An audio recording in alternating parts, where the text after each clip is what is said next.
高品質。高品質 is mean high quality. 品質 is mean quality. And we put 高 before, so the 高 on is mean high, or the high or expensive or tall. So in this case we say about the high. So this means the high quality. And in this example we had like this 彼が高品質の製品を作ります。彼が高品質の製品を作ります。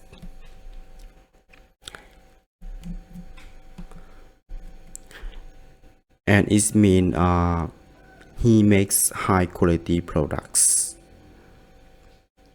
彼 is mean he, and 高品質 is mean high quality, and 製品 is mean products. So in this case it can mean like